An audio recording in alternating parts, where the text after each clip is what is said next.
Prior to starting the presentation of the wreaths, I would like to read a message that was sent to all troops from the Minister of National Defense.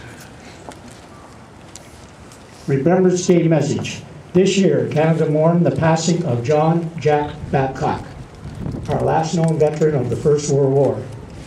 His passing signified the end of an era in Canadian military history, and as such, was marked with a solemn ceremony at the National War Memorial on April 9th, Vimy Day.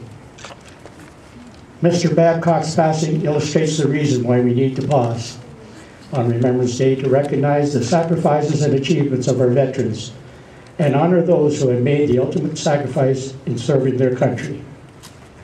The 620,000 men and women who served in the Canadian forces in the First World War, of which 67,000 gave their lives and 173,000 were wounded, have now all passed.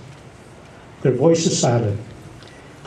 Every year, the ranks of the Second World War and Korean veterans get smaller, but their legacy lives on in the values and principles we hold dear: freedom, democracy, the rule of law, and human rights. The torch has been passed to us, and our solemn duty is to remember they sacrificed their lives for Canada and the world.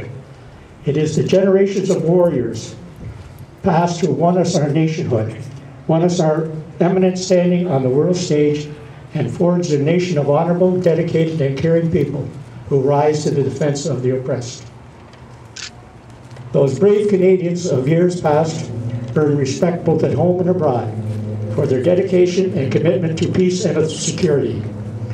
Theirs is a legacy passed on through the years that Canadian Forces members can proudly embrace.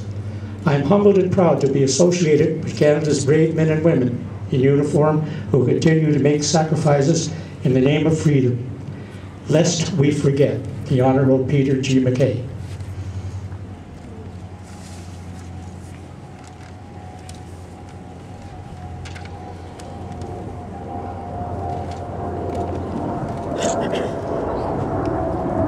Laying of the wreaths,